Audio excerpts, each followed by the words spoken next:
This week on RSBANDB Updates, Combat Patch Week with fixes for the Spring Cleaner, Elvarg's Head, and teleporting Abyssal Lords. We also dive deep into the Combat Livestream of Consciousness, touching on crits, hit chance, and misunderstood defensives.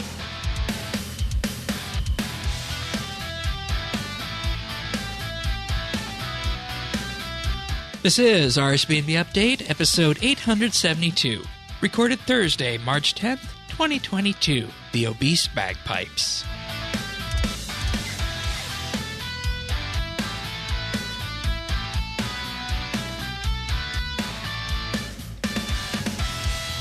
Hello, everybody, and thank you for joining us for another episode of RSBANDB Update this week, Patch Note Week, but it also feels as though that we're always on the combat bandwagon here, doesn't it, Tatis?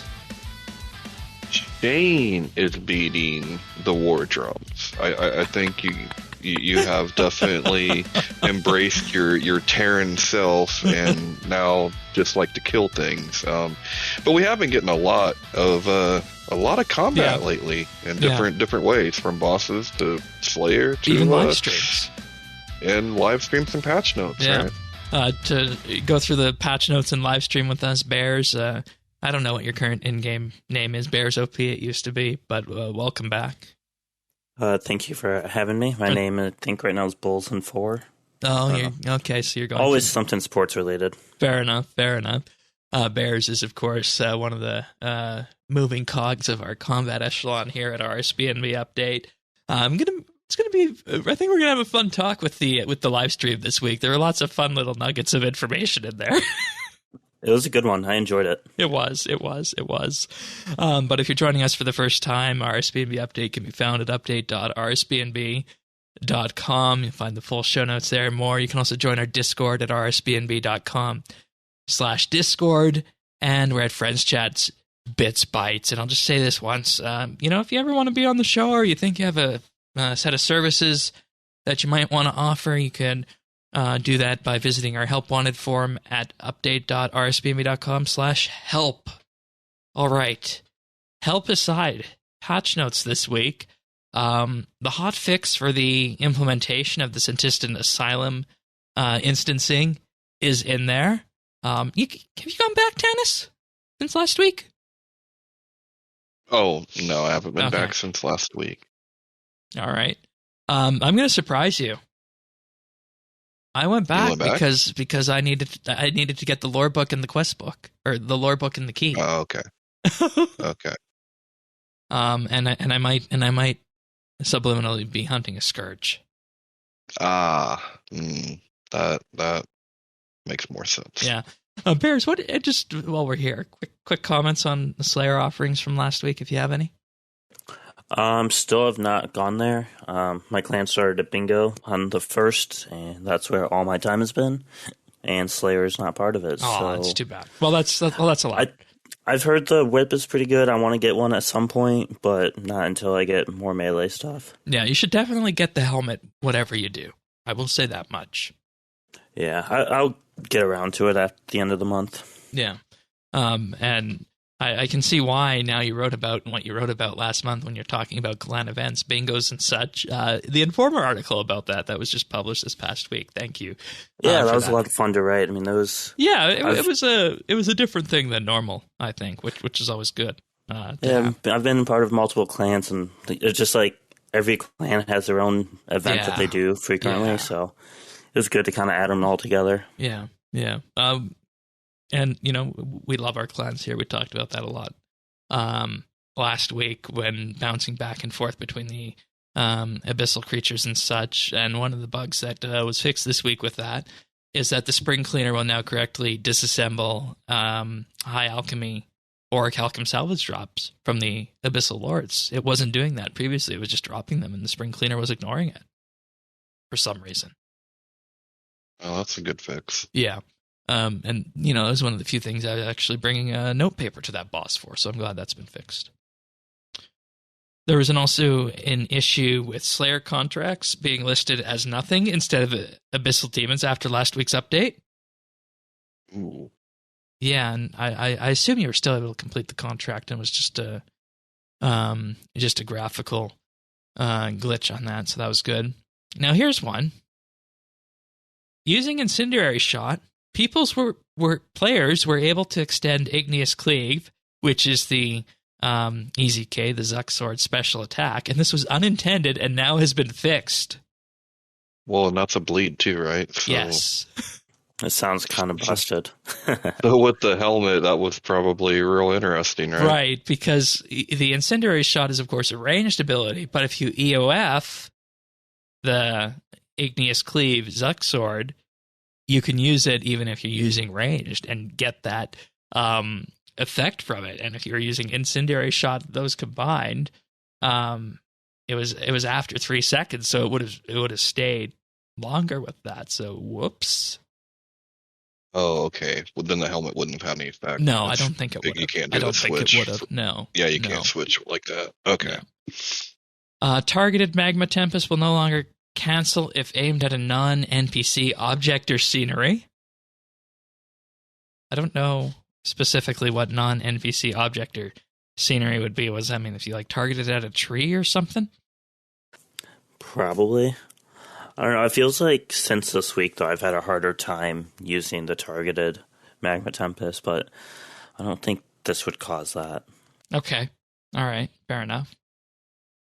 A couple of the Elder God Wars dungeon bosses were wearing Santa hats outside of an active combat encounter. 'Tis not the season, and hats have been removed from Zuck and the Archglacier. I have to say, adding the hats on during Christmas time, one of my favorite updates. Oh, yeah, absolutely. So funny. And you know, just seeing big Zuck with a tiny little Santa hat on, so cute.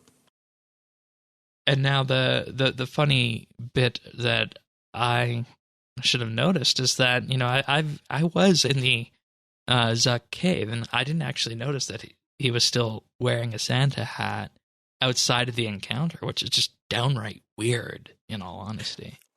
Yeah, I noticed it a couple weeks ago when I was doing my Zuck grind. Right. And it was kind of funny. Then I'm a little sad they took it away. Yeah. The Third Age augmented version of the Dark Shard of Lang now has the correct inventory image. Good. And players were unable to complete the Eye of Het 2 mini-quest due to Trindine failing to appear next to the archaeology camp. And this has now been fixed, and you should be able to progress through the mini-quest without further issues. So Trindine went AWOL for a little bit, but she's back in place. Siryu's health bar no longer remains visible when you teleport out or after defeating it. This is kind of the same thing we had going on with Croesus for a long while, so might be some similarity between those two. Yeah, that was annoying. I would always have to log out right after just to avoid it. You frequent ED1? Every now and then when I get a Reaper assignment, maybe. Okay, fair enough. The telekinetic grab could be used during Phase 4 of the Raksha fight to obtain shattered Shadow Anima, bank it, and reuse it at future Raksha encounters. And this is no longer possible to use the telekinetic grab in this way. I thought that was patched a long time ago. Because I remember that being a thing in the first week of the release. Yeah, it sounds like it would be a release week thing. Because I remember people would go into Phase 4 with 30 of them stacked up already. And for anybody wondering what this is, in the final phase of the Raksha fight, it will spew the Shadow Anima everywhere. Then you just run over it and pick it up, and then you use the extra action button like we have in the Elder God Wars, and you get a damage boost. So weird, to say the least. Now here's one. Death Touch darts should no longer miss their target while wearing accuracy-affecting gear. Because we know Death Touch darts should never miss their target. Yeah, period. Ouch. Yeah, that could be a quick way to lose 5 mil. Oh, yeah. When you consider that's what they're worth. I think the generally accepted thing people use the Death Touch darts for is Nex, regular Nex, and Ambassador, right? I don't know, but if Hellfight King. Oh, yeah. Okay. Now, if you could get them for 5 mil, I would have my defenders by now, but I tend to get them once a you year. don't even need a, you don't even need a next level defender. You can get by with the Barrows one, in all honesty, I think. Well, I know, but I want the best one. Okay, so you're gonna commit a Drygore to it? Oh yeah, I'd do that. And then you commit for the magic one an offhand singularity that's worth like 500 mil or whatever it's at nowadays. No, I don't really mess with magic. That's not worth it. No. Oh, that always gets me how much those are worth. So, anyways, Elvarg's head could no longer be equipped and disappears after the Dragon Slayer quest. Whoops. So when it says equipped, does that mean you just like put it on your head? And is it cosmetically on your head too? I mean, maybe. I hope don't so. know. Like, I mean, you'd equip it and then it would probably go in one of the item slots. I don't necessarily know that it would go on the head or if you'd be able to see anything. Because, I mean, in theory, you can equip an item and it doesn't need to show anything. So, but I don't know. It's always nice to see when the patches come back to these ancient quests and such, right? So you always wonder how long that's been a thing. Like, right. Did it just appear last week, or was it been here for 6 years? Who knows? Yeah. Fixed an issue with missing imps during the Imp Catcher quest. Another thing that's very key to that quest. One would say essential.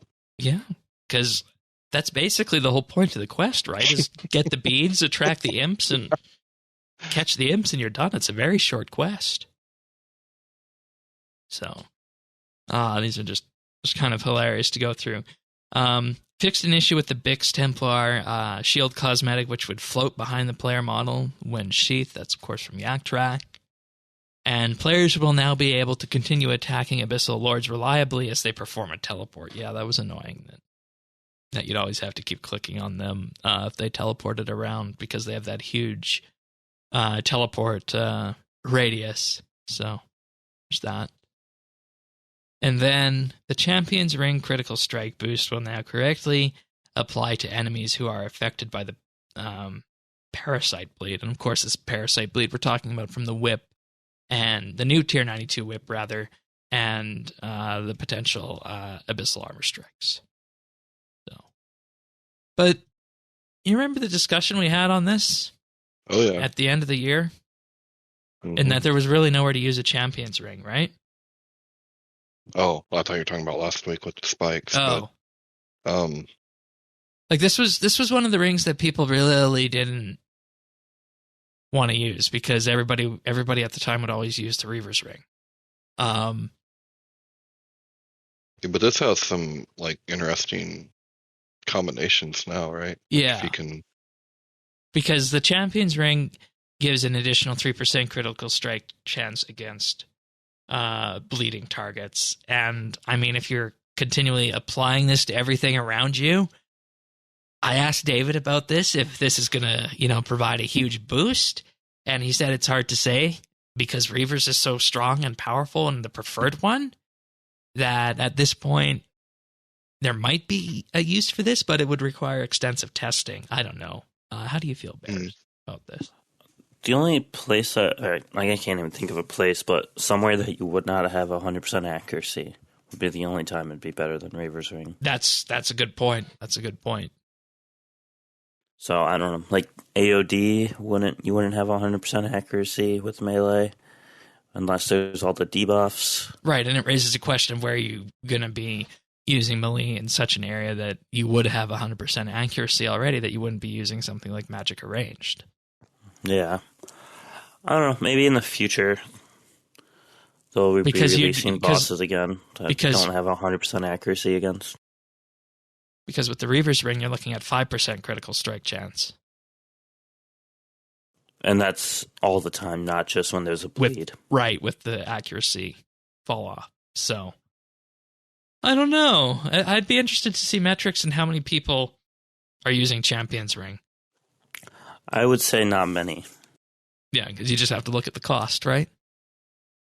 Cost to make it. 18, 19 18 mil versus 50 odd mil for the Reavers. So, I guess there's your answer on that. So, all right. That's it for the patch notes this week. And as we mentioned, slim patch notes this week. Next week, they've been teasing combat-based ninja strikes, so we'll have to see what happens with that. But there was also a live stream this week focused around the Combat Council, a Q&A with mods Pi and Ramen, with Mod Huli hosting. Did either of you guys have a watch through this? Yeah, I watched it live. It's one of the few streams that I've watched live. It was very informative. I learned a lot of stuff that I didn't know I needed to know. That's one way of putting it. Tanis, did you watch it? I attempted to watch it. I mean, I attempted. My body was watching it. My eyes were watching it, but I found myself drifting, daydreaming often. Would you rather have had Paxi or David doing the explanation? Well, yeah, I mean, maybe. Because I felt like for a solid hour, it was one of those things where you're going to lecture, honestly. That's what it felt like for me. And I have to admit, it flew by. The time I spent watching, the first 2/3 of this stream just completely flew by because I was watching it that intently. So this was the kind of live stream for me. And I don't know if you guys used to have these, or if anybody listening has the experience in this. You would always have those days in some sort of classes where you'd have the topics that were really, really interesting, and the 40 or 80 minutes would just zoom by, right? And then some days it'd be really, really slow. This was one of those ones that just zoomed by. Yeah, I agree. They got to the Q&A part at 40 minutes into the stream. Yeah, and it's whoa, where did it go? Yeah, I was like, shoot, I wanted to hear more questions. Only 20 more minutes left? Dang it. Yeah, so I am up for the format here, but I completely see your perspective on it, Tanis, that, it might have needed to have been done slightly differently with that. So we're going to run through some of these right now.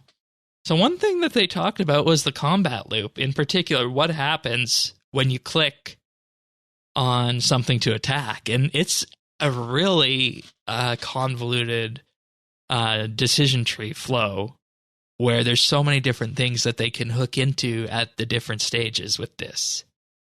I've got the picture of this up on screen right now, but I'll try and describe it on audio for anybody who is just listening to that. So you start with your attack command, and the first check that's done is, can the player, attack the target? And if they can't, then you stop combat.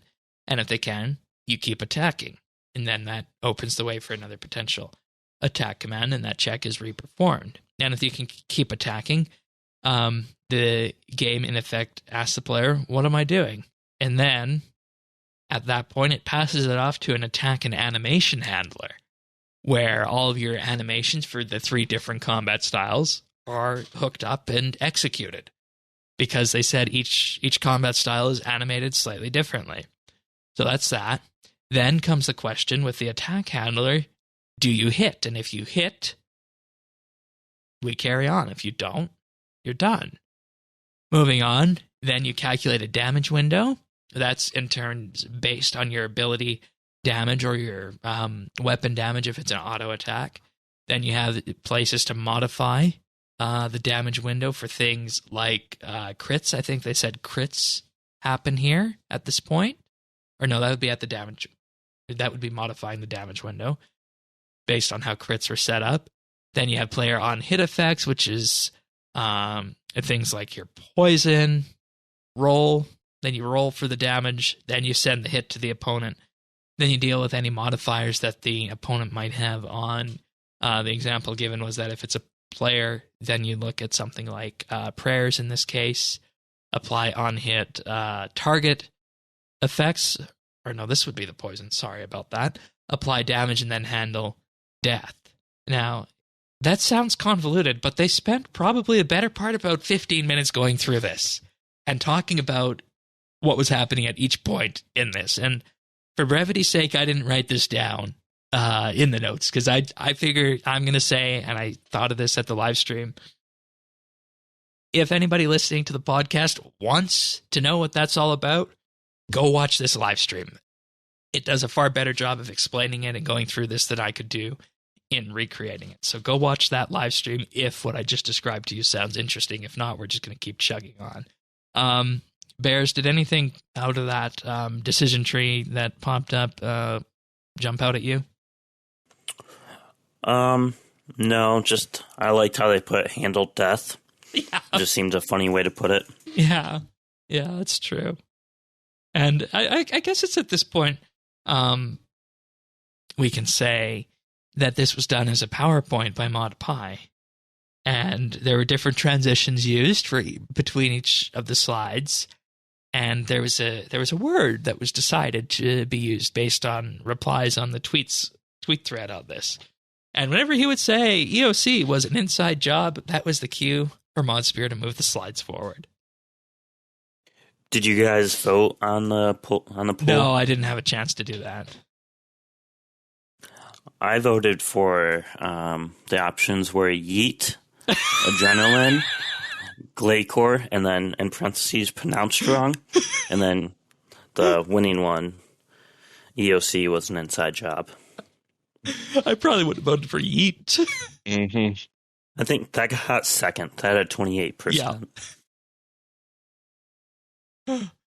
Oh, it's absolutely amazing. And just all the PowerPoint transitions, everybody with a brain who makes PowerPoints knows not to use were used in this one. It's perfect. But in any case, we learned through this that the majority of the stats are stored on the player. Modifications are handled there and updated every time the player's status changes. And with this, they then went into the run-through of the combat loop that I talked about previously with the linked flow.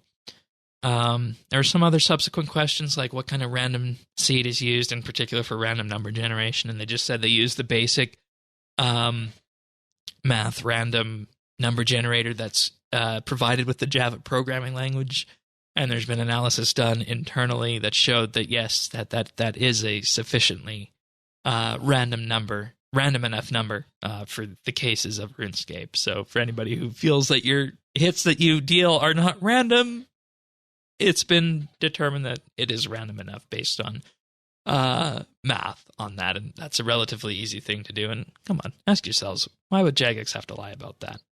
Oh, I know why. EOC was an inside job. They got an inside man. Yeah, I mean, the Cambridge mob infiltrated it, dude. That's right. I mean, who knew the Cambridge mob was working all the way back in 2012, right? Well, that's the idea. You're not supposed to know that they exist. And everything that's happened since then that, doesn't sit the right way, well, EOC was an inside job, and it comes down to the Cambridge mob. And, Sure. Perhaps this is just confirmation to us that the Cambridge mob is real. I think so. And the login lockout was a false flag. To let Jagex spend more money on servers, right? Yeah. Did you guys see that last Friday everybody was getting, this is just a bit of a tangent, everybody last Friday was getting PTSD flashbacks about this because at reset, 1 year to the day the login servers went out. I saw that and I was a part of it, and I was like, well, hopefully I get a gift. What will I get this year? Oh God. Anyways, back to the live stream. We're having too much fun with this, aren't we? The next question was, how does an auto attack work? There are effectively two types of auto attack swings that are performed. There's the main hand, which is your last attack time plus the attack speed. And then the offhand is your main hand plus half of the offhand attack speed. And that's why auto attacks are so shitty. They effectively said by this is because if you were to, in effect, modify the timings on this, it would just make autos far too powerful. And there were discussions back when EOC was formed as to whether or not those should even be a thing. And this also roped its way into the conversation on defensives, because defensives were designed when EOC came out so that they wouldn't delay attacks. And just because this is the way it is right now, they said that this doesn't mean Jagex is happy about it. And because of these very design decisions made with EOC, that's how you wind up with things like 4-tick and 5-tick auto-attacking. Because of this mechanism of how these auto-attack swings work. So it's like they said, it would be a very simple thing to do to get rid of auto-attacks and get rid of 4-tick auto-attacking. But they have to, at this point, question whether or not that would be a good thing for the community, a good thing for combat in general. So, I don't know. In other words, they have to assess the backlash, and they're like, yeah, nope, we don't want It would not be worth it. Right, Nope. and they said, with that's even led to them embracing silly things like the Fractured Staff of Armadyl special attack. With auto attacks. Oh, I don't condone that, but yeah. Mm-hmm. The next question was, how do bleeds work? And this is set up at the calculating damage phase. They're passed off to the actual defender, not like the defender you use, but the person you're attacking, and they'll tick independently.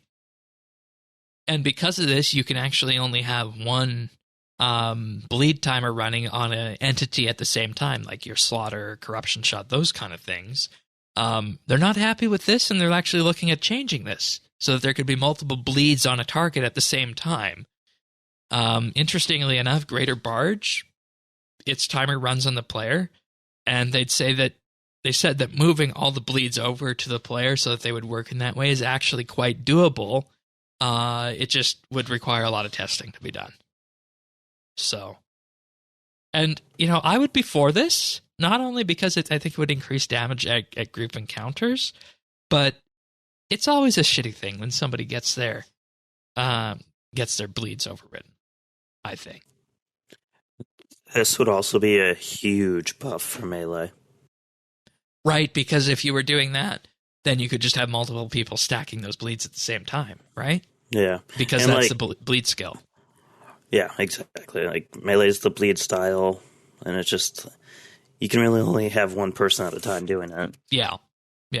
And that's why when we were discussing last week about where to use the Scourge, the most obvious answer that came up was Carapac, as to hard mode Carapac, where you'd potentially want to use melee. Because we racked our brains over this, and it was just so hard to come up with a place where you'd want to use melee at this point, combat-wise. And sure, you can make a case for it in many places in terms of its numbers being brought up, but it's just not there. And I think this issue that we just looked at here kind of scratches that itch a bit. So, let's see. Next up is critical hits. But before we do that, I want to take a moment and thank our Patreon supporters for this episode, because I actually want to dive deep into crits and some of the stuff that comes after this. So this week in particular, I'd like to thank Amos Reed, Andrew C., Arvids L., Big Huge Rat, Bryflex, Christian S., Chunk the Monk, Cook Me Plonks, Diana, Duramax, Elo Matey, Flazaman, Free Milk, Jacob R., Jade Gizmo, Jason S., Jeebus, Jesse W., Ling01, Nate the Great, Nick G., Patty the Architect, Pernasius, Renhawk, Ricky A., Samuel F. Hell, Skiotan, Scott DS, Seth W., Stabiv, Taylor B., The Naked Captain, The Lion, Tom V., Zant, and Zazakon. Thank you, everybody, for your support. It truly means the world to us. And we've been expanding the Patreon offerings yet again. For the last 3 weeks in a row, we've offered early access to the micro lessons. You guys had a new one of those this week, but you also have our monthly bit from last week talking about Dailyscape Part 2 and the questions around what good dailies look like. And even raise the question if there should be a Part 3. So if you want to be part of that discussion, you can check that out and access the entire back catalog at patreon.com/RSBANDB for as little as $1 a month. And for $3 a month, you get a special VIP rank on Discord, a mention on the podcast at the start of the month, and access to high-quality stereo versions of the podcast. For $3 a month, you'll receive a shout-out on the podcast each and every week and gain exclusive access to the outtakes that we use to make the clip show at the end of the year. And, of course, we are working on finalizing our Patreon gift, which will be a special mail-out art piece that will be arriving sometime probably in April or so look forward to that. But aside from that, we're currently working to the Hot Ones Challenge. Should we ever hit the mystical target of $500 a month, Tanis, myself, and others will subject our taste buds to some very, very spicy things. Bears, are you a fan of spice?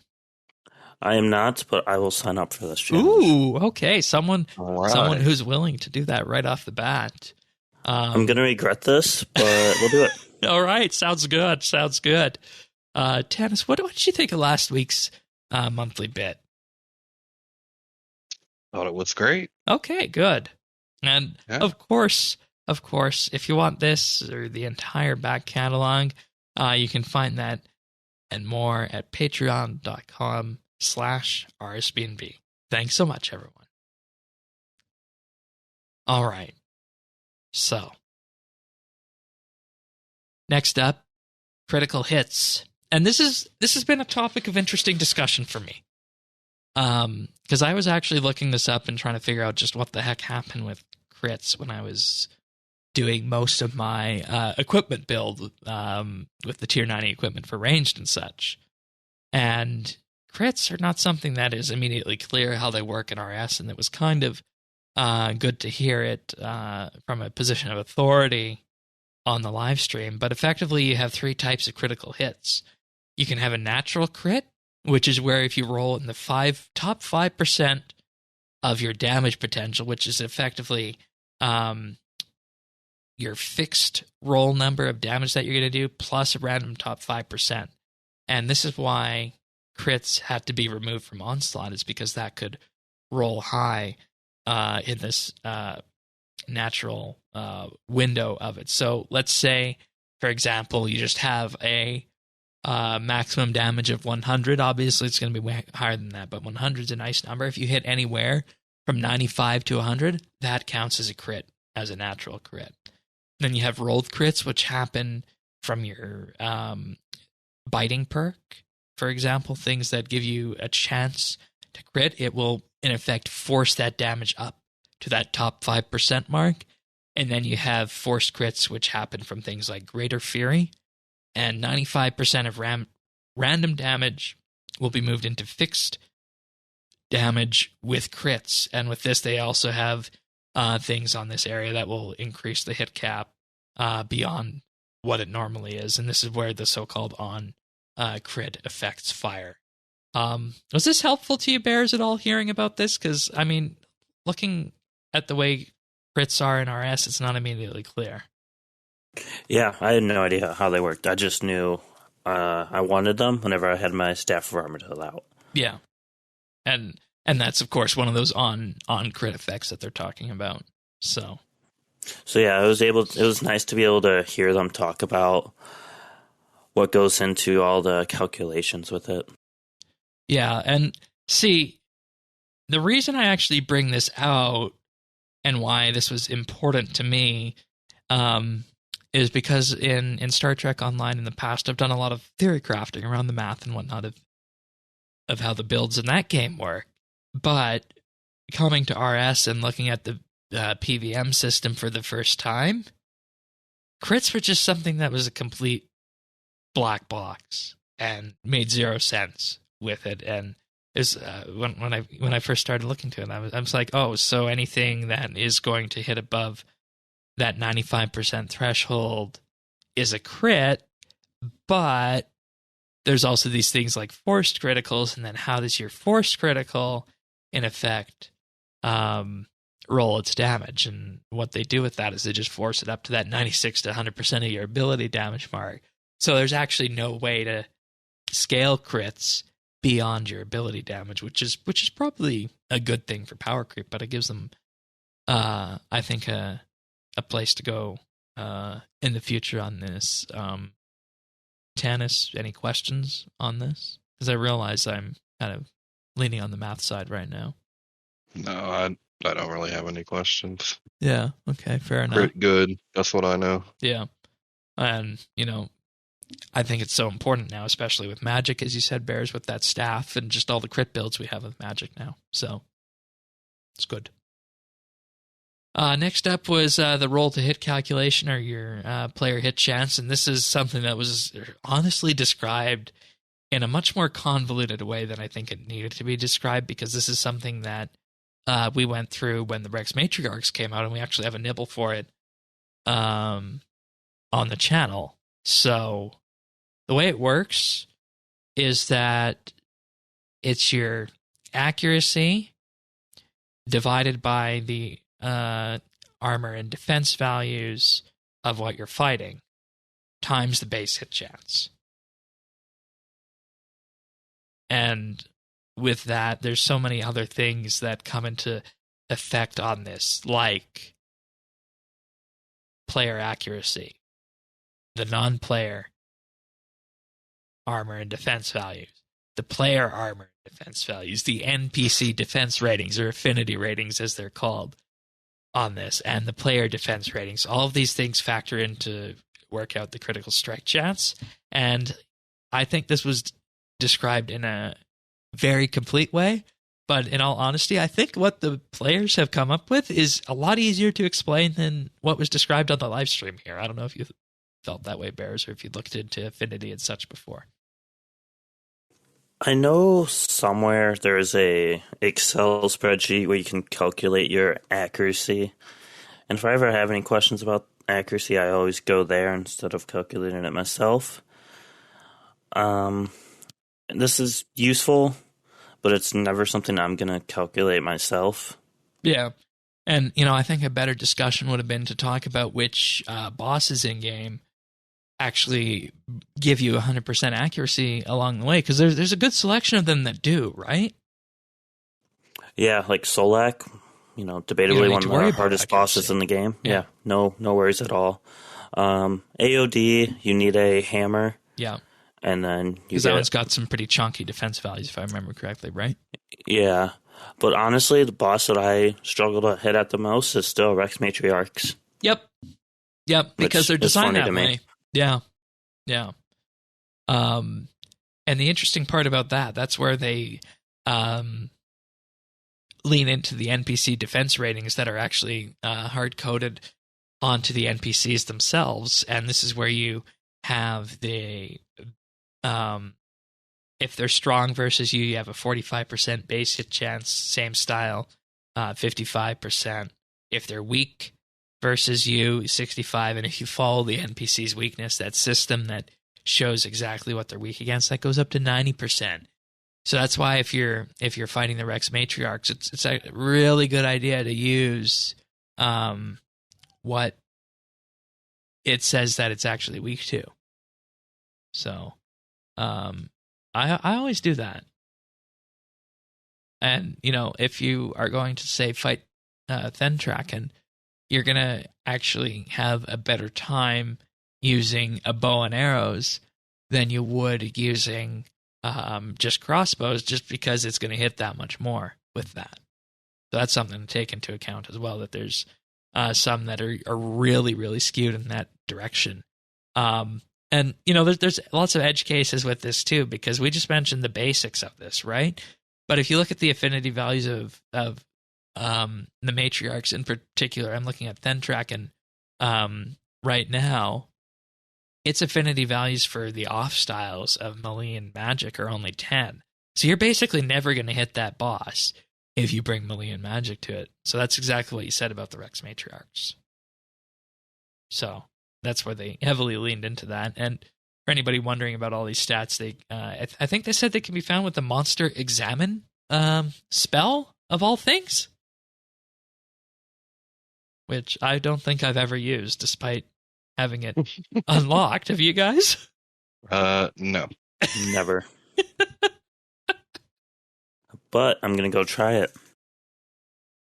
See, here's the thing, and this is the way the wiki says it. Hit chance is calculated as a percentage where you take your affinity, which is the numbers we just talked about, which is going to be 45, 55, 65, or 90, or even more absurd with the matriarchs, multiplied by your accuracy divided by the target's armor rating.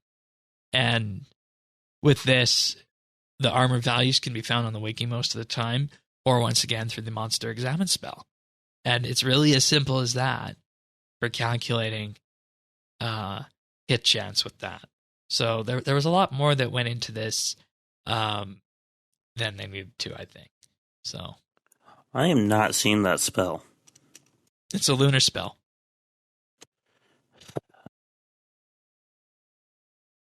You should have it.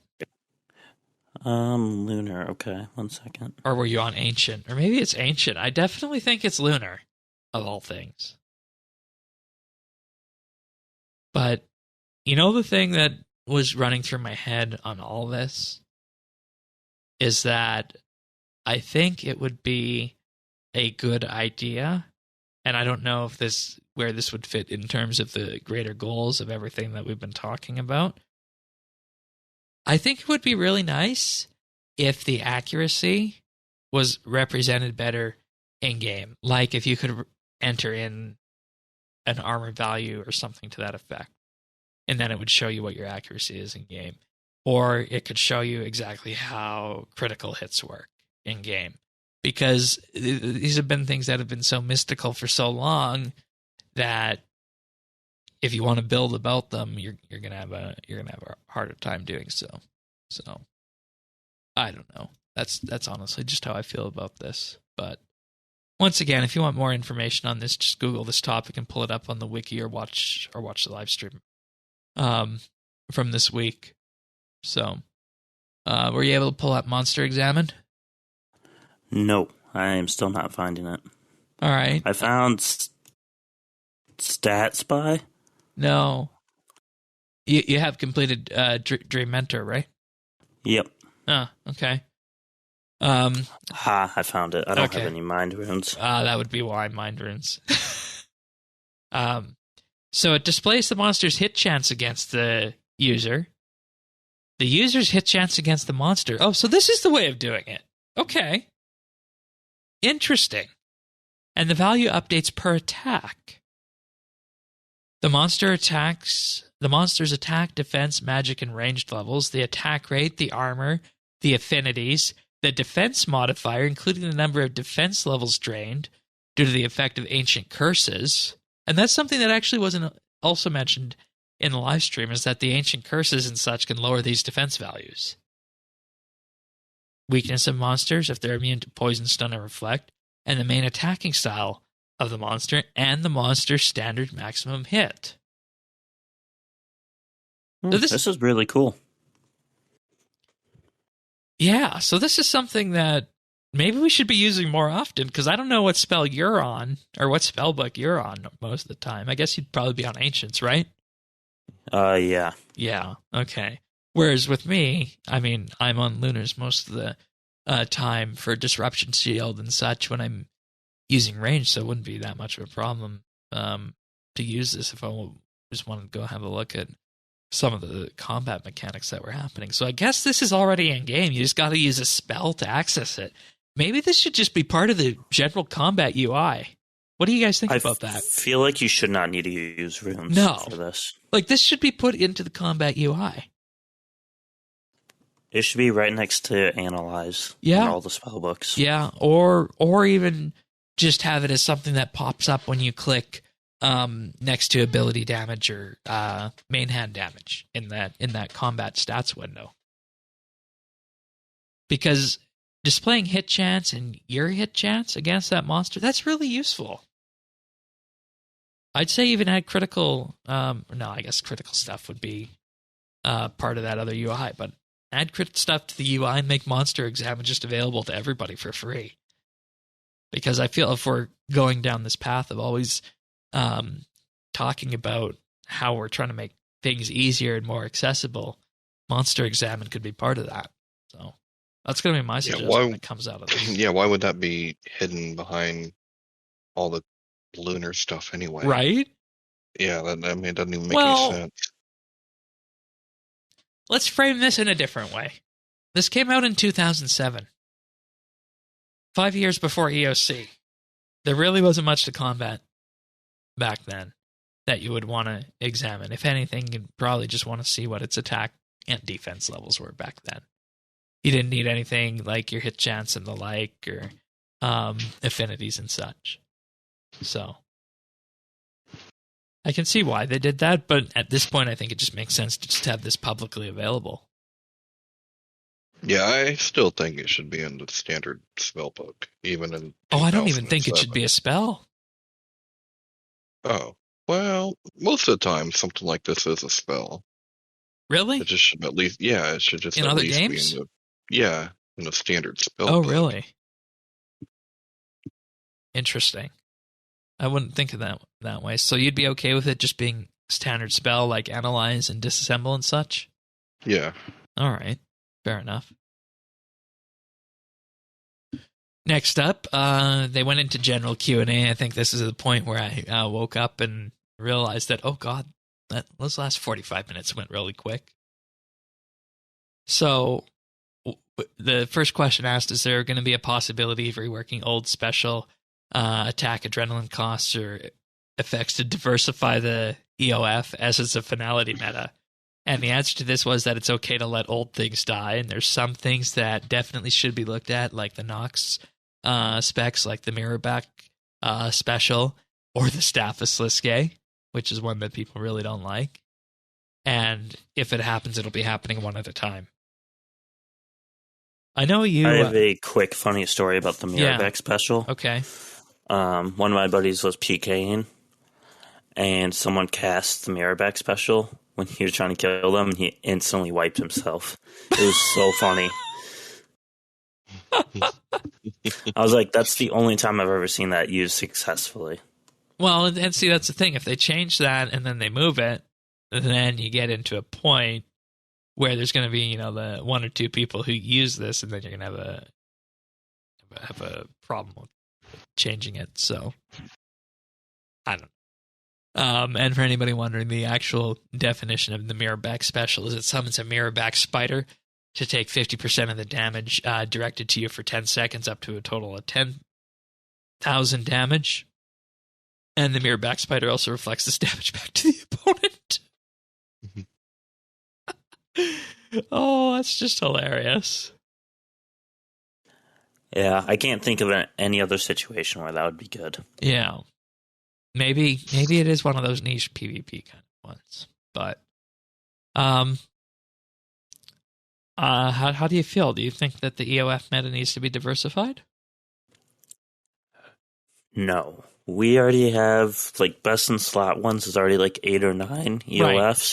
So we got, let me just see if I know what's happening here with this, and you can tell me otherwise. For ranged, we have the Dark Bow as one of the cheap ones. We also have things people like to spend billions and put Saren Godbow sometimes in an EOF. Are there any other ones for range that come up in your view? The Eldritch Crossbow. Oh, really? Okay. Yep. All right. So ECB spec or Saren Godbow spec. Fair enough.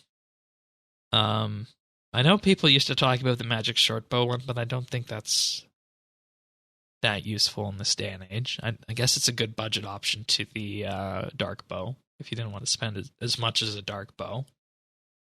For Magic, we got the Gothic Staff, which is really cheap. I think it's like $50,000 for one of those.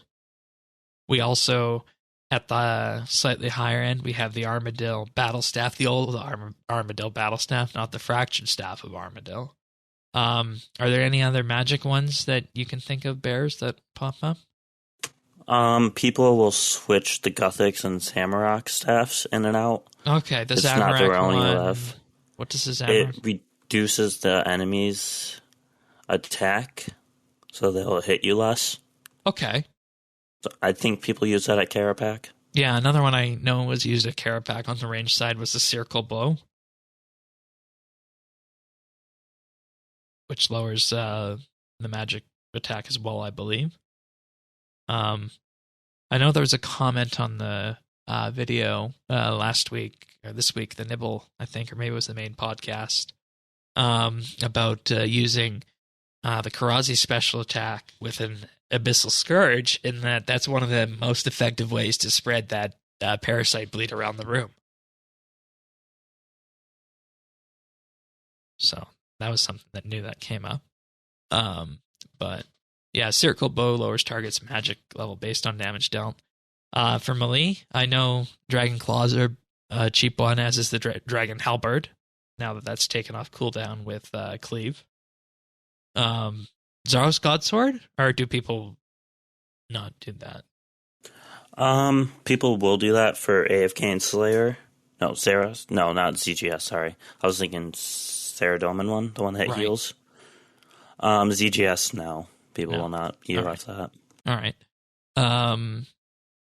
I think it really is just Dragon Claws and Dragon Longsword. Yeah, and then there's for melee. There are people who have too much money. I remember when Zuck came out, people said they were putting the Zuck sword in EOF, but come on, you gotta have lots of money if you're throwing $5 bill away like that for a tier 95 weapon. So, and based on what we described here, perhaps the EOF meta does need to be diversified, but I don't know what other special attacks are good that they would be used at a high end like that, right? I could see. I mean, if they did something with the Staff of Celestia, because I think that just summons Celestia to deal autos for you. Yeah. If they reduce that to, instead of 100% to 10 or 20%, maybe? It's 50 right now. Oh, 50. I mean, I can't think of anything It's still else. not useful. I think they said they want to redesign that one. Oh, I'm forgetting about Melee. EOF, fair enough. the Stadius War Hammer too. Yep. I mean, like at that same time, it's a diverse enough meta, I think, that there's always a choice of what to use, and you're not necessarily bound to, one or two choices overall. So that's a good thing from game design diversity perspective for me. But I think what comes up for me is the fact that this EOF is still so powerful that on top of this, you have the Amulet of Souls effect in it as well, amongst other things. I think that's the part that gets underrated about it, is it took the two best amulets and combined them. Yeah. And, I mean, it's expensive, but getting one of those completely changed the way I do combat. It opened up, so many burst damage opportunities, for me at least. So yeah, it's really good. Yeah, I like the EOF. 328 mil on that right now. Reaper Necklace. What does I forget what that one does sometimes. Accuracy. Okay. Passive effect. All successful hits give a 0.1% chance hit boost in all styles for 54 seconds, stacking 30 times for a 3% total hit increase. So that was really not that special. Everybody, of course, likes the Amulet of Souls one. Then Soul Split has a 50% chance to heal 25 to 50% more, and the base damage reduction of protection prayers and deflections are increased by 10% to 60%. So Amulet of Souls is also very nice. Did people use Reaper necklaces before EOF was a thing? Yes. I'm trying to remember where I used it. I want to say Rex. Okay. Before I had 100% accuracy there. Okay, so, I mean, maybe then. I don't know. The part that says yes to me on this, when it comes to looking at the EOF Essence of Finality, is that you just have to design something that's even more powerful than what you have right now if you really want to make a question of if you're going to bring the special with you or if you're going to do some other amulet. So it's a hard discussion to have, and a double-edged sword from either side. Tanis, any closing thoughts on that before we move on to the next one? Interesting discussion, and keep that in mind if I ever have 328 mil to throw around. Yeah, and It's actually a lot easier to procure one of these if you have the Hydrixes yourself for them, and that's how I made mine. Is I effectively used my Hydrixes to fund it, and then I was like, okay, I can just buy the EOF at this point.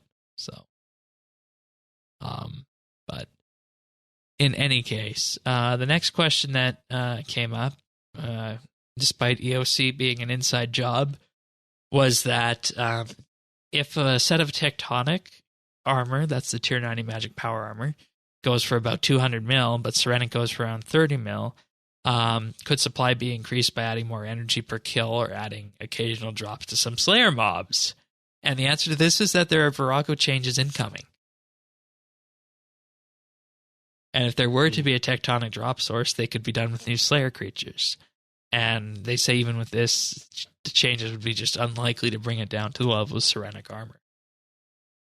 And, you know, I'm going to be 100% honest. When I was looking at what combat style I wanted to go for and specialize in when I was getting into PVM, part of the reason I chose ranged was that its tier 90 armor was actually cheaper than the magic one. So, I don't think Tectonic will be coming down at some point in the future, but they didn't say what the Virago changes were, so that's going to be interesting when that arrives. I know one thing they're working on is making it completely soloable. Right. Because right now it's not. But even then, I mean, there's maybe a couple hundred people that could solo it. Yeah. That's not going to change too much. Maybe they're going to look into changing P2 to make it shorter, or P4. I don't know. Because both of those phases are time-gated. Yeah. And just so boring to do those. Yeah, and you know, that's honestly part of the reason why when I went there and did some Virago is that it honestly just felt like more of an older boss than anything that I was doing in game. I know there's people out there like David and whatnot who view Virago as their favorite boss, but it just didn't resonate with me that much. So you could see why it's actually higher, and that you need so many people in your group to actually get the kills done. You need at least 2 or 3 to make it happen until the solo changes come in. Now, I do like Virago. Like, it's one of my top 5 bosses. Oh, wow. It just, like... And I like it because of how it just adds different things. Like, Bomb Tank usually needs to... Shield Dome, you gotta Cage Sept each other. Like, that's just stuff you don't do in any other boss. Right. So I like that part of it. But I don't love how it's 12-minute kills. Right. Fair enough. The next question was, are there any plans to address the increased demand of runes being used? Conspicuous eye look towards the fractured staff of Armadillo. No changes, or some changes have been made. No comments on what the changes or when they'll arrive. This is probably an unpopular opinion, but I have no issue with how many water runes are being used. Yeah, like you're right. You can easily use 6,000 to 7,000 an hour, but it's for the price of the most DPS in the game by a lot. Like, that's worth it to me. And you're also creating a wonderful moneymaker for skillers. Yeah, exactly. And I mean, soul runes, the same thing. You go through a lot of those, but soul runes are 4,500 GP each currently. And they went down after last week's update too. Yeah. So, I mean, I don't know that I want to see what they're going to do with this. I feel like it might be coming on Monday with the other Combat Ninja Strike stuff that's happening. But I'm with you that I'm honestly okay with these high water rune prices, just because it makes a good traditional moneymaker opportunity for somebody who wants to sit there and grind something. So, Tanis, how do you feel about the price of water runes currently? I mean, it doesn't make much of a difference. I can't believe you could even use like that many in an hour. That's nuts. Yeah, it's the auto attack with the staff. Yeah, there has to be somewhat of a balance though, right? Like, I mean, who's going to make them otherwise? I think runes are in a good place. I don't think it really needs messed with. All right. I mean, it just comes down to people are always complaining about something. Yeah. And I just don't think this is worth complaining about. Like, I need to check the RuneScape wiki money making guide right now. Geez, they say Telos 2449 claims 178 mil an hour.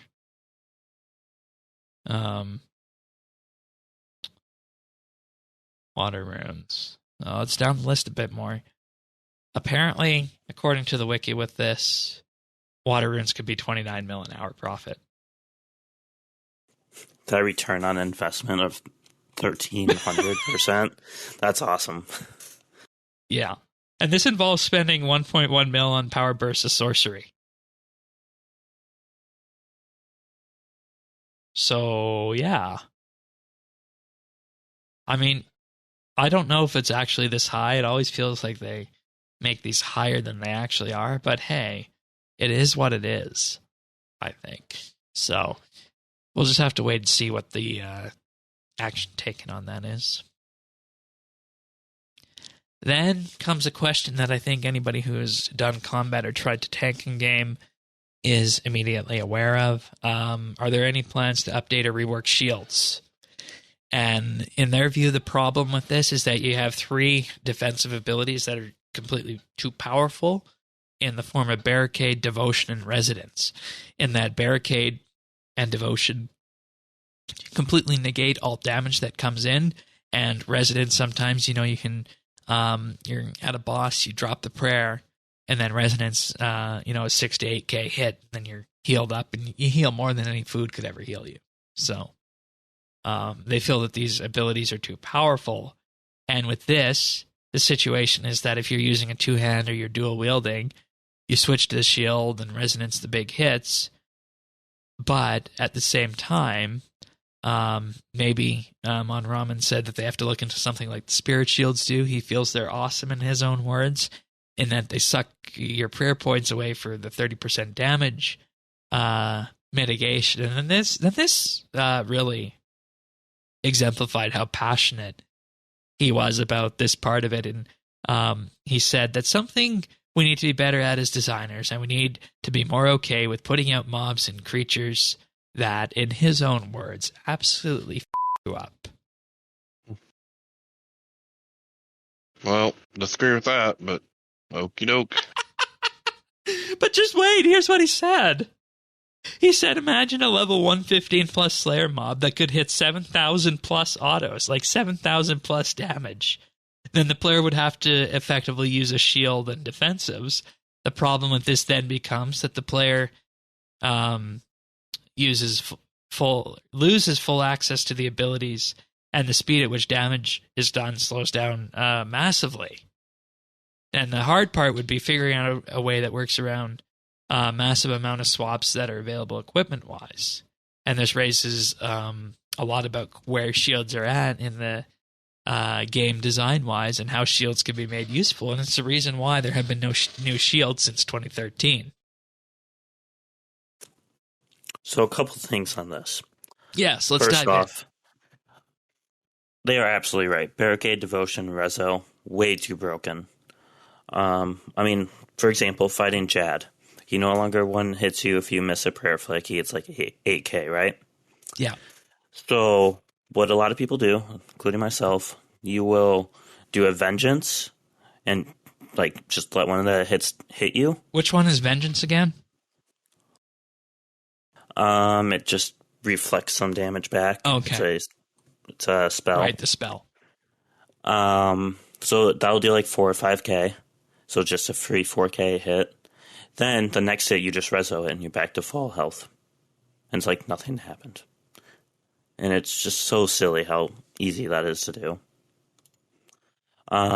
Barricade, and at this point Barricade could be 18 seconds long of just not taking damage. Yep, high-tiered shield, turtling perk, and the Malatops. Yep, and then Devotion can be 18 seconds too with killing 2 enemies. 18 or 16, one of those two. So it's like from those two abilities alone, you can have 30 seconds of not taking damage. And they both have a cooldown of a minute, I think. Yeah. So 30 seconds out of every minute, you're just not taking damage. And that's the problem with defensives. And the other thing is, like, if people who want more shields, so they'd release tier 95, tier 92 shields. Barricade's going to be even longer. Resonance is going to heal even more. Like, it's just not going to happen. Yeah. And, you know, a lot of the other defensives out there, it doesn't matter what tier shield you use. Barricade is one where it does scale with the tier of shield or defender that you're using. So that's good on that regard. But you don't even need the shield for devotion. Does resonance, that doesn't scale with shield tier, does it? Yes, it does. Okay. All right.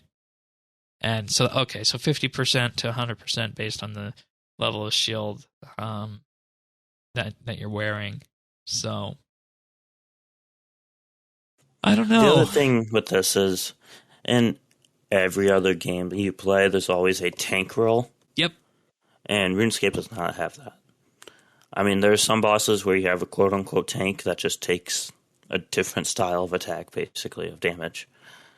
Like, Solak, he hits the main person with melee and everyone else with range. And that person, all they're doing is the same exact thing, except they're playing melee. So I just... That's not a tank roll, that's just... An extra damage roll. Yeah.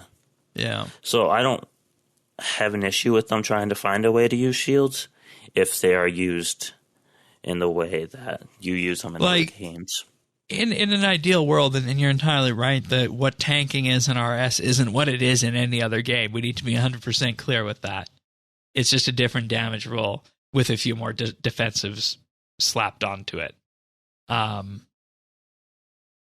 But how would you feel if they were to bring out like a real tanking class combined with a real support class? Like, in effect, bring an update out that brought equipment in that changed tanking and added support-based elements to it, so you could have a spectrum of what your tank would be doing. So it's not necessarily just another damage dealer. It would still be doing damage, but it wouldn't be doing as much damage as the other ones are. And granted, you do still take a hit with the way it's set up currently if you're using a shield.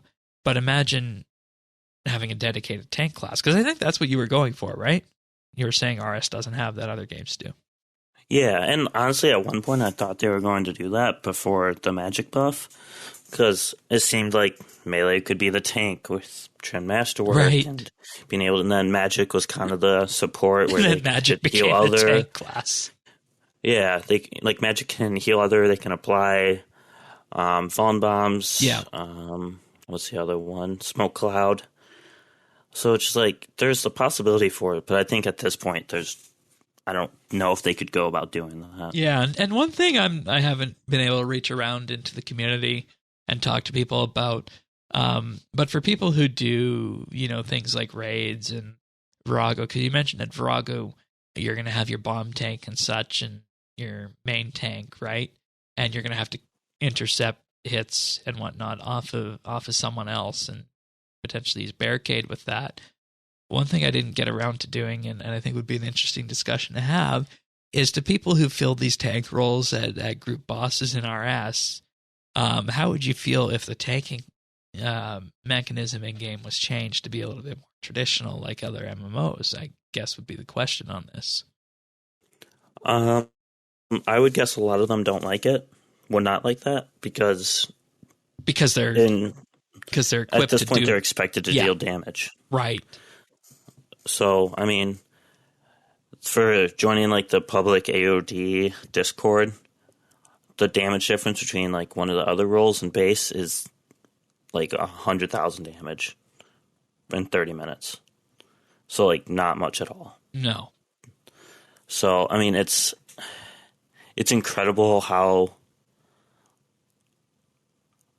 little of a difference there is between the roles.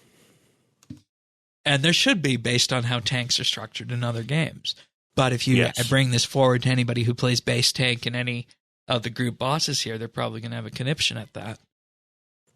Yeah. Because, I've done Select, I've done AOD basing, and it really is not different at all from, doing the other roles. Yeah, fair enough.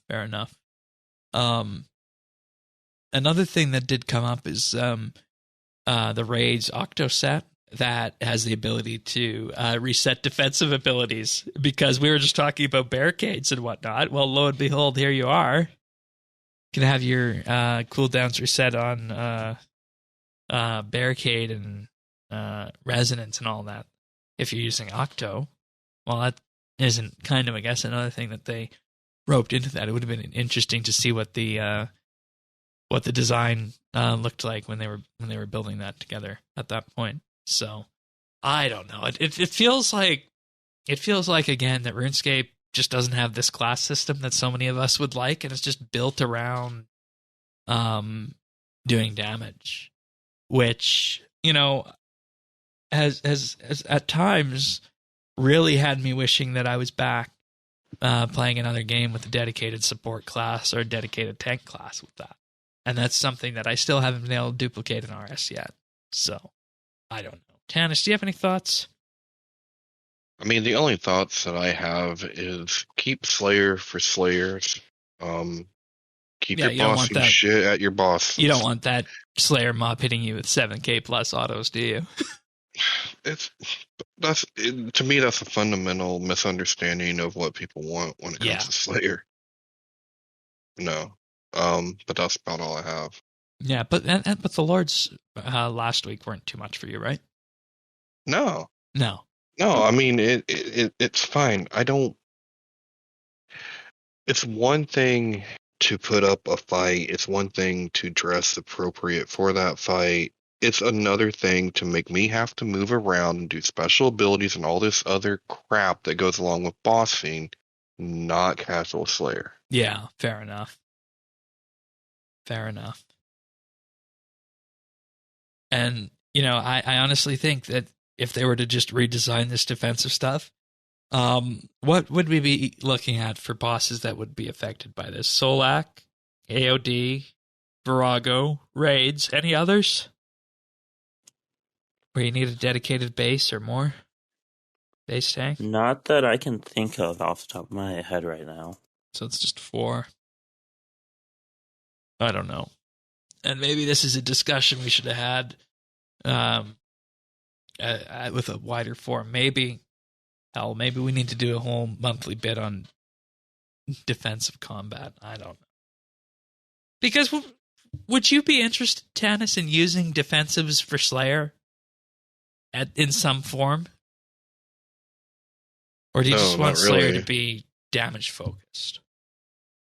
Yeah, I would probably I just want it to be damage focused. Now, if there was a way to be, to have a legit tank class, would that interest me more in bossing? Yeah, probably.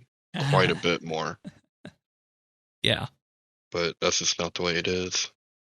What if there was a Slayer creature that did 5 to 6k autos, and if you brought a shield with you and used your defensives, you got it down to 1,500 to 2,000 hits. Yeah, but it had good drops. Would you fight that? No, I don't want to do switch escape. That's no. But let's just say it had a low enough life point pool that you could just use your main hand and a shield, and you wouldn't feel the damage penalty, like we used to do pre-EOC. Well, yeah, maybe. I mean, I don't mind, if you think about it all the way back with Eretz, when they would do their special, right. You did a flurry. Yeah. That kind of stuff, I'm fine with that. It's one ability. Yes. Yeah. It's one ability, and you don't need to swap for it. Exactly. Maybe if they want to work defensives in, you leave the shields and shield switches to bossing, and you revitalize defenders for the Slayer side of it, if you wanted to do that. Well, I mean, that kind of goes along with what we were talking about with Baxi last week. That's something You could that I've defend been our camp, after. the Lords. Mm-hmm.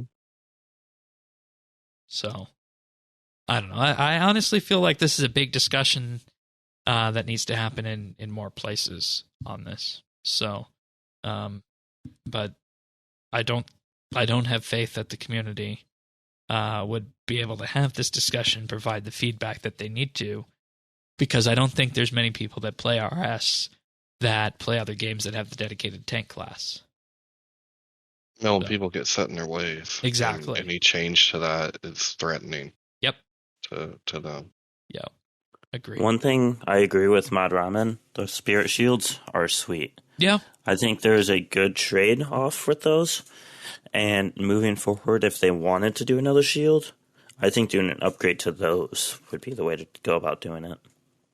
Yeah, and then you just have to question where exactly that all fits in, because I still see people using spirit shields for tanking because they are still really actually good. So it's an option. But that's all for the live stream this week. I really wanted to do a deep dive on that, and hopefully you guys enjoyed that. Before we move on to our picks of the week, I'm going to mention our newest micro lesson, because we put out micro lesson number 3 this week, and it is the basics of the PVM inventory, and we're going to work that into the show right now. So have a listen. In this micro lesson, you'll learn about some extra items and equipment that can help you in your PVM adventures. A micro lesson is a short and to-the-point video guide that teaches you about RuneScape. This time, one of our combat and PVM experts, Thaxi, who's also a teacher on the Raid FC staff, is going to teach us about some extra combat peripherals or items you may want to bring along. When I'm teaching or hosting bossing events, one of the most consistent differences I see between newer PVMers and more experienced PVMers is what they bring with them. Very often, I'll see learners with an inventory that includes just an overload, maybe 5 prayer-restoring potions, and a ton of fish. At a baseline level, that's probably enough to get you through most content, and sometimes that's all you need. But the goal of this lesson will be to discuss things you can bring with you to make your combat encounters go a bit more smoothly. If nothing else, we hope you walk away from this lesson knowing the answer to the question, what's that thing in this guy's inventory, and why does he bring it along? Having said that, equipment and perk switches technically fall into this category, but are fairly in-depth topic under a more advanced combat umbrella. We may touch on switches in a future lesson, so let us know if that's something you'd be interested in hearing about. That said, let's dive in. The first thing to talk about, and one of the most commonly used combat items, is the Enhanced Excalibur. It is a 4,000 life point heal over 40 seconds every 5 minutes. Obtained by completing the Seer's Diary tasks, this effectively fills the inventory slot that would go to a piece of food, except it isn't consumed, it heals more than any solid food, and it doesn't drain adrenaline on use. Next up is the Ancient Elven Ritual Shard, which is an equivalent item to the Enhanced Excalibur, except that it works for prayer, restoring 370 prayer points over 30 seconds every 5 minutes or so. Large differences include that it is tradable, with the current cost just over 7 million gold, but it also doesn't restore as much as you'd get from having a prayer potion in that slot, making it an entirely cost-saving item in the combat setting rather than an extra utility to bring extra prayer points with you. The next thing to talk about is some kind of a shield or defender.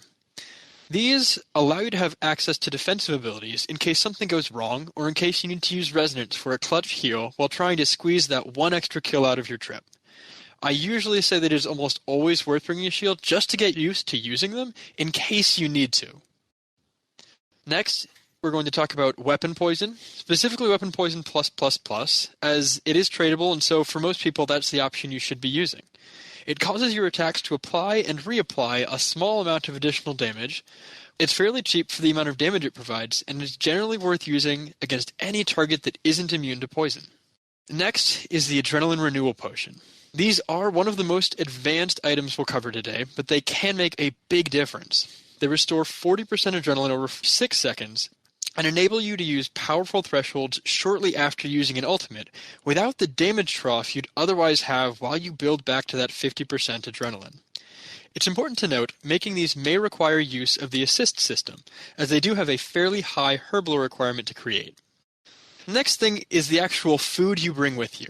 Specifically, combo eating. The next set of items are generally referred to as non-solid foods, and they include items like Ceradomin brews, Guthix rests, blue blubber jellyfish, and karambwans.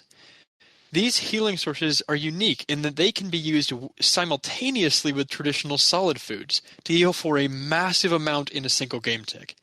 This is done by clicking or activating the keybind for the solid food and then the non-solid food, and can be very useful in situations where you take a large burst of damage from a monster or boss mechanic.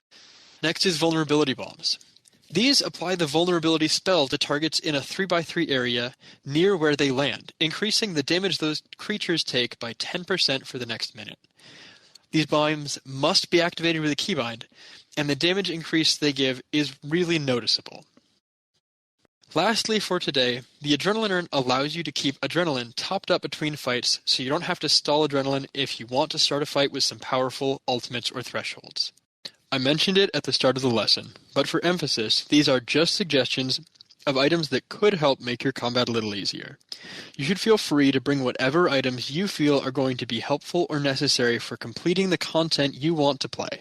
As always, please note, this micro-lesson is intentionally brief.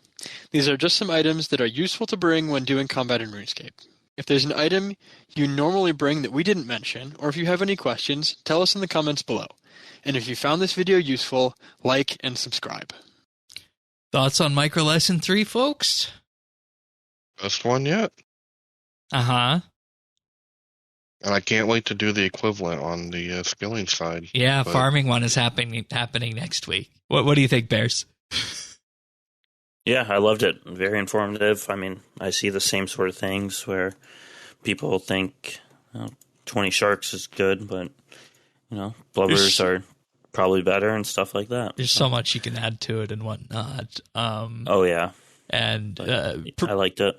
Production-wise, this one flew exactly the way I was supposed to. I was very pleased with how this one turned out, and hopefully you guys have been seeing a progression from number 1 to 2 to number 3. I think content-wise, number 1 is my favorite, but production-wise, I think we really hit it with this third one here. But yeah, as I mentioned, tease for next week. How to do an efficient herb run. That's the next one on the list, and you can guess who's going to be handling the narration on that one. Are you excited, Tanis, to narrate that? Yeah, I mean it's been a while, but oh no, I'm doing the narration on that one. Oh, you abandoned your roots, Shane. No. Yeah, you're a PVMer now. No, I gotta do that one. We don't do farm runs. I gotta do that one, but you'll definitely be hearing from Tanis. I specifically designed the list of potential micro lessons so that there would definitely be some up Tanis's wheelhouse on the skilling side. So it'll be good fun to get with you on that and go through that entire process on that. So we'll have a fun list on all that. So that can be found at youtube.com/RSBANDB. And as we mentioned, if you like those, definitely like and subscribe. But let's move on to the picks of the week. What do you got for us, Bears? Alrighty. I have a game that I am very addicted to. Super Auto Pets. It's a auto battler, which my friends have recommended me multiple times, different auto battlers, and I've never felt smart enough to enjoy one. But this one just seems to flow so much better. Maybe it's the cute animals on it. But basically you just pick 5 animals. They have assigned health and attack, and they have different abilities. And they fight. And it's adorable, and I love it. And it only took me a couple hours to get my first win, so that was good. And now I can get a win every 5 or 6 games. They have a browser version. That's what that was. Yeah, I have it on Steam. It's also, I just got it on my iPhone 2 weeks ago. So it's either RuneScape or Super Auto Pets. So what do you do in the game? So it's like you just draft a team. I mean, there's different animals that have good synergy together, but you just draft your team and then they fight against the enemy team. So it's like Pokemon then. Yes, I would it's kind of more like maybe like Hearthstone, where you have a deck of cards, but this is animals instead of that. Interesting that it's also all browser based. Yeah, it's a lot of fun, very addicting. Shit, it's free. Yeah, that's the best part.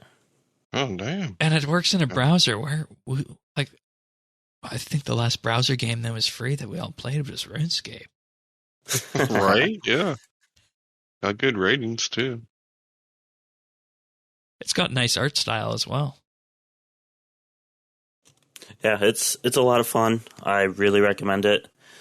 It'll take a little bit to learn what each animal does. Like, some of them will make sense. Some of them don't. Like a deer, when it kills, it turns into a bus. Or when it dies, it turns into a bus. I don't know how that happened, but yeah. My team name that I'm drafting is the Obese Bagpipers. Oh, I completely forgot about that. Yeah, you get some great names out of that. So they give you 3 adjectives and 3 nouns, and you can pick any combination. And sometimes you get the huge balls or something like that. It's just funny. The other options were the amazing, the moist, or the obese. And the nouns were beavers, bagpipes, or organisms. I'll change it to the amazing bagpipes. Moist beavers. Yeah, see, aren't those some great names? Yes. Oh my god, this sounds like it could be fun. Or the obese beavers. As well. The obese moist beaver. No, you can only have one adjective, Tannis. Oh. Well. Oh, okay. Damn it. The obese beavers is playing against the wet packages. See? Great names, huh? Oh, boy. Mm. And are these real people I'm playing against? Yes. So it's not like live, but they'll just take someone else who, after their first round draft. Fair enough. Because you can in fact create a queue with that and then put it up against somebody else. I see. Yes, but there is a live option. So I'm guessing you went into I played as a guest and then just online. Yeah, and it was a draw. So.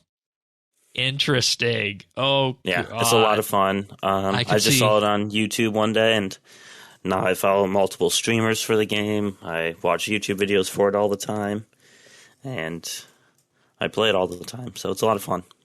All right. The link to this will be in the show notes at update.rsbnb.com because it's not the easiest link to go to. I guess no, it's teamwoodgames.com. Interesting URL on that. And this has to be like an indie game, right? Yes, I believe so. Okay. It's their only game. Free to play on Steam. Free to play. There is a they call it the pay to win pack, which features a slightly other animals, but it's only $4, and I did it just after playing for a month. Holy cow! 4.9 out of 5 out of 5,200 ratings on iOS. Yeah. That's pretty damn high. Yeah, that's pretty good. It's very popular, and a lot of people like it. Okay. Here, we're calling it now the new Fortnite. There we go. Tannis, what's your pick of the week? I'm going way, way, way back to the Wayback Machine, and I'm going to recommend an older book, because I figure there are a few people like me that have never actually read it. But my pick of the week this week is Dune. You can get it on Audible. I was kind of intrigued by the new movie over the summer, but I didn't want to watch it because I had never read this classic sci-fi book that inspired so many awesome games and and other adventures in the sci-fi genre. So started reading it, and it was completely different than what I expected just from what I knew, pop culture wise. Yeah. So and that's the really thing cool. with sci-fi and books is that you often get so much more detail and so much more nuance than you do in a movie or TV show. Definitely. So I'm just enjoying reading through it. it's one of the only books I've ever come across that has its own like index and definition of different words. But lots of fun, and I mean, I think there are those classic books out there that you always want to read, but you just never quite get around Yeah. to it, and so Yeah. that's why this is my pick of the week, Dune. Yeah. And, people always also, library, of course, Kindles and such, but Audible's a perfect way of going about that as well. So I'm glad you did this as pick of the week. You're right. That is old school, and we definitely do need to bring that up from time to time. Alrighty. Moving on to the achievements. Quiet week this week compared to all the double XP ones that we have had. Starting off on March 9th. This week we have Quest Kitty with 99 farming. Big Diggy got 99 mining on the 8th. Izarap got 120 constitution. Rippeth got 99 archaeology. And Sparty Pants got 200 million magic XP. Moving on to the 7th, we have Aliosith with 99 woodcutting. Azahidia with 99 prayer. And Chamandy 52 with 200 mil mining XP. All right, and then moving on to the 6th, we have Godden with 120 prayer, appropriate. All right. We have Waffens with 99 fishing and 99 cooking. We have Big Diggy with 99 divination. That was on the 5th. We have Obi Denobi with 120 archaeology, also on the 5th. And let's see, Raven Rain with 120 invention on the 5th. Nicely done. Alrighty, moving to the 4th, we have Big Diggy with 99 woodcutting. Xanthan Gum with 99 invention. Alosith with 99 mining on the 3rd. And then Dark Wizard getting 99 hunter and 99 cooking on the 3rd. Nicely done, everybody. We can see the double XP rush has calmed down, of course. But, of course, with that, we should also talk about what we've been up to. So what have you been doing on RS this week, Tannis? I have been doing an experiment. Okay. So, last week I played around with the new Slayer creatures and everything. Yeah. This week I went back to, grinding out my 120 mining, and I wanted to see just how many tasks I would do if I didn't even pay any attention to the yak track at all. Oh, I gotta be here for this. Okay. And it's interesting. It was actually a little less than what I thought. Okay. But when I logged in tonight and I went to my yak track just to see where I had stood, let me put it into perspective. I probably played maybe 4 hours through this week, Sure. Maybe 5. We're at task 11. Oh. For 4 hours? Never even really opened the list. Yeah. How does that make you feel? It just verifies what I thought last week. Yeah. And you know what the interesting part about that is we actually got all the numbers now going up to the end on skill and kill. Yeah. Well, and actually, I mean, it may have been. It could be a little bit more. Could be a little. Well, if anything, it might be a little bit more. But I've been doing it while watching a dear old series of Deep Space Nine. So just kind of doing mining on the side. But yeah, I didn't notice that it was going on, and yeah, which was kind of what I was talking about last week. Well, to put it in a different way, and I don't know how you're going to feel about this, from task 45 to 50, you have to play 18 hours of RS to progress that through skill and kill. Okay. 45 to 50 is 18 hours. Well, I mean, It'll be interesting to see if you actually have to alter your gameplay in any way. I have a feeling you're not, but I'm going to keep this up just to see Just to what see where you happens. get. Mhm. Yeah, it's going to be interesting. All right. And I assume with this, you've just been doing your mining and usual stuff, right? Yep. Okay.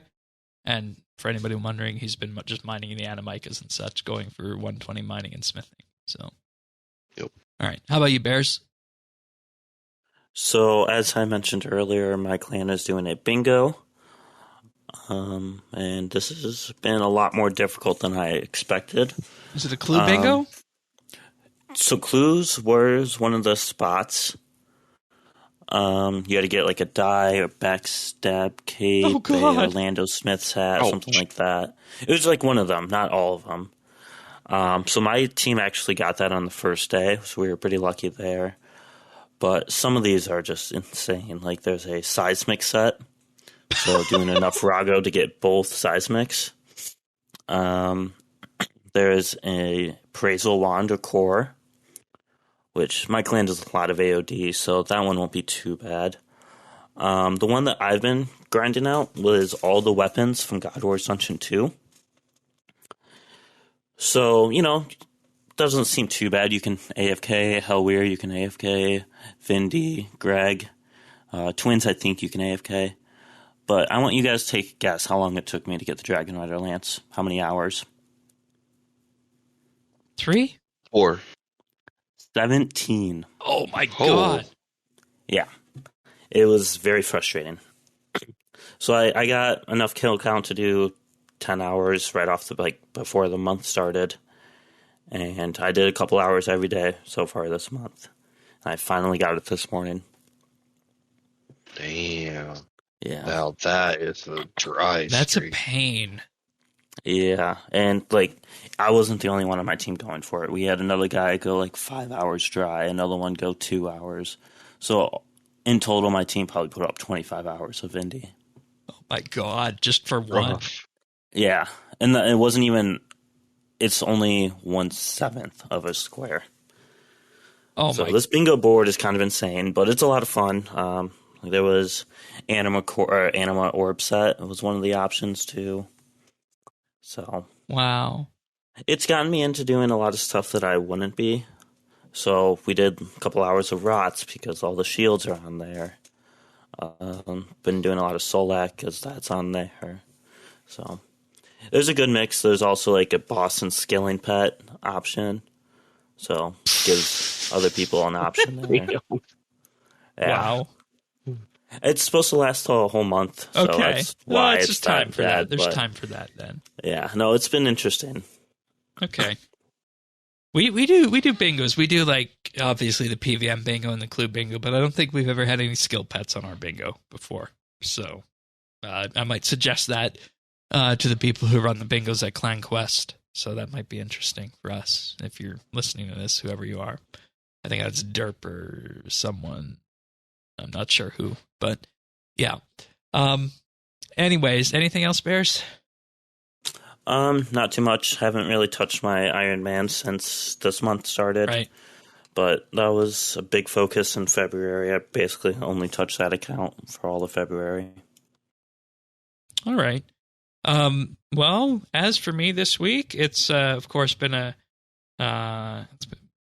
busy week for me on RS on the PVM front as well. I'll share my luck with you. Last Friday I was doing my Vindicta Reaper and got a Dragon Rider Lance with that on a 6-kill Vindicta Reaper. So obviously, Thank you for that. I had your luck that you wanted. The wound.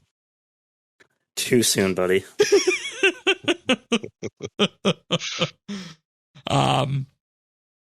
I also took it upon myself to try and push the enrage a bit at the Glacier. Broke 400 enrage for the first time. There. Nice. Getting close to the first title. Oh, what's the first title at? 500. Okay. All right. Maybe I'll do that next time I have a Reaper then. Also, aside from that, just the usual raids and whatnot. And I've started making preparations and whatnot to do the big upgrade from Biting 2 to Biting 4, which is going to be an expensive one.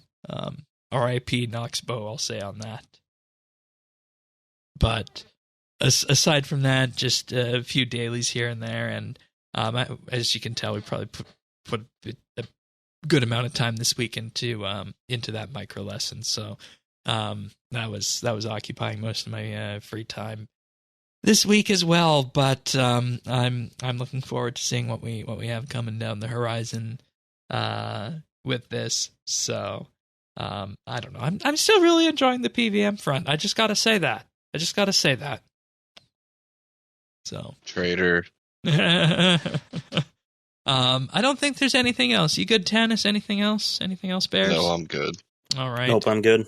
Well, that being said, we'll see you guys next week for another episode of RSBANDB Update. Subscribe to the podcast. Get it delivered automatically to you. We're on Apple Podcasts, Spotify, Google, Amazon, with your favorite Amazon A and E devices, Pocket Cast, Stitcher, and of course YouTube at youtube.com/RSBANDB, where we post the nibbles and more each and every week, plus all the micro lessons. Please do subscribe, and if you like the micro lessons, give us a like there, and we'll bring more of them your way in the near future. But with that being said, we'll be back next week for another episode of RSBANDB Update. See you then, everyone. Take care.